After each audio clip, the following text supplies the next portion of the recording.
Welcome back, Calculus 2 students. In the previous video, we solved the differential equation y prime equals 3y, and we found that the general solution for that had the form y equals p e to the 3x. In this video, we're going to add a constraint to that, namely that y of 0 is equal to 100. That constraint is called an initial value, whereby we give one value of the function at one specified x value. In our case, we're saying whenever x is equal to 0, then y is equal to 100.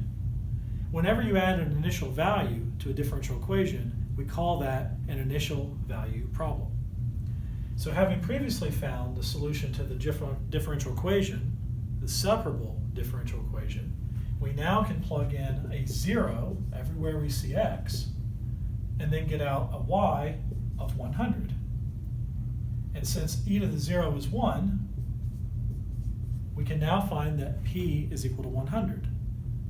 If instead we were told that y of 0 is, let's say, -5, the exact same work would yield p equal to -5.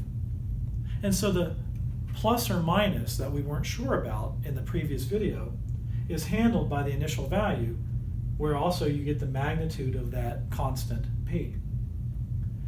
So let's proceed now to solve this in general. What if instead of 3 we have some number r? And what if instead of an initial value of 100 at 0, we just have y0? What does the solution look like then?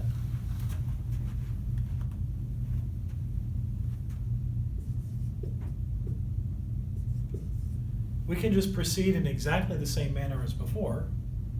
I'm going to use the Leibniz notation as we described previously so that I can separate my variables, hence the term separable differential equation. So I'm not only going to divide by y, I'm going to multiply by dx in what seems to be and probably is an abusive notation, because dy dx is not a fraction, and yet the language of differentials with some rigorous background allows us to do this. On the left, as before, we get natural log absolute value y, and on the right we get rx plus the constant that absorbs the constant from the left as well. Also, as before, we will exponentiate each side and get p e to the rx for y. So just as before, e to the c is a constant, the plus or minus is absorbed by the constant, and so we have y equals p e to the rx. Now when we plug in 0, we were supposed to get out y0, and since once again e to the 0 is 1, p is simply y0, and the final version of this is y equals y0 e to the rx. And so this shows that any time your rate of change is proportional to the amount given by your function, that the function itself is going to be exponential in nature.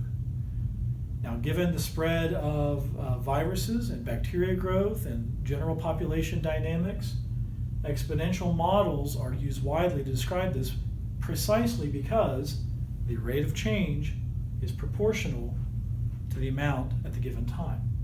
You may have seen this equation written slightly differently as p e to the rt, where the p was retained as the constant, but the variable t was used instead of x. All right, so we'll do another equation in the next video. For now, that's it.